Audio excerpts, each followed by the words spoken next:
শুভ সকাল বন্ধুরা, সুনিতার রান্নাবাটিতে তোমাদের সবাইকে স্বাগত। আজকে তোমাদের সাথে আমি শেয়ার করব আলু আর ফুলকপি দিয়ে নিরামিষ ডিমের ঝোল। মানে পেঁয়াজ রসুন আমি দেব না, তার জন্য আমি নাম দিয়েছি আলু ফুলকপির নিরামিষ ডিমের ঝোল। তো চলো কিভাবে তৈরি করেছি তোমাদের সাথে সেটা শেয়ার করি। তো বন্ধুরা, রেসিপিটা প্রথম থেকে শেষ পর্যন্ত দেখার অনুরোধ রইল।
তো আমার ফুলকপি আলু কাটা হয়ে গেল, কেটে ধুয়ে নিয়েছি, আর ডিমগুলো সেদ্ধ করে খোসা ছাড়িয়ে নিয়েছি, আর নিয়েছি একটু আদা বাটা। এইবার আমি কী করব, ফুলকপিটা একটা ওভেনে সেদ্ধ বসিয়ে দেব। সেদ্ধ বসিয়ে দিয়েছি, আর একটা ওভেনে আমি ডিম আলু এগুলো ভাজতে থাকবো।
আলু ফুলকপি ডিম আমি পরপর ভেজে নিয়েছি। এইবার দেখো এই মশলাগুলো নিয়েছি জিরে গুঁড়ো, নিয়েছি একটু ধনে গুঁড়ো, নিয়েছি পরিমাণ মতো লবণ, নিয়েছি হলুদ, আদা বাটা আর লঙ্কার গুঁড়ো।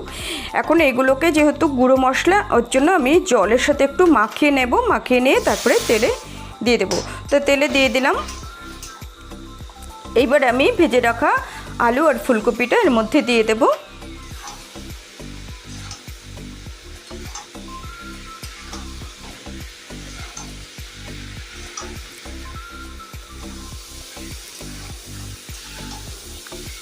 মশলাটা আমি আগেই একটু কষিয়ে নিয়েছিলাম, তাই এখন বেশি কষাবো না, একটু সামান্য কষিয়ে নিয়ে তারপরে জল দিয়ে দিলাম। আরও একটু জল দিয়ে দেবো, আর একটু জল দিয়ে তারপরে ঢাকা দিয়ে দেবো।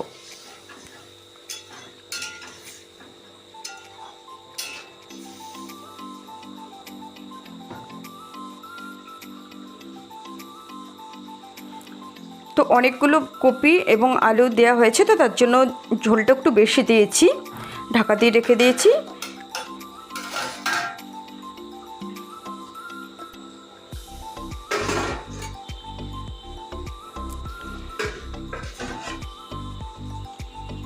এবার দেখে নেব আলুটা সেদ্ধ হয়েছে নাকি। কপি তো আমি আগেই সেদ্ধ করে নিয়েছি, আলুটা আমার ভালোভাবে সেদ্ধ হয়ে গেছে।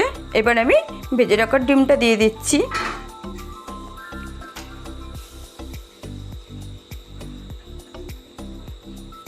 এখানে যেহেতু আলুটা আমি লাল করে ভেজে নিয়েছি, প্রায় হাফ হাফ সেদ্ধ হয়ে গেছে, ফুলকপিটাও আমি সেদ্ধ করে নিয়েছি, ডিমটাও সেদ্ধ আবার ভাজা, তার জন্য খুব একটা বেশি টাইম লাগলো না। এখন আমি দিয়ে দেবো এর মধ্যে 1.5 চামচ মতো চিনি।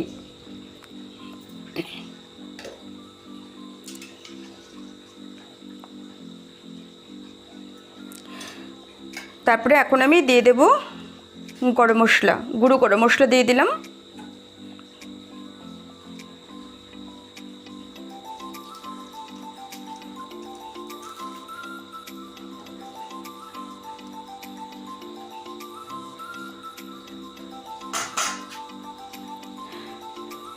তারপরে এবার আমি শুকনো লঙ্কা একটু জিরে ফোড়ন দিয়ে উপরে উপরে একটু তেল ছিটিয়ে দিচ্ছি।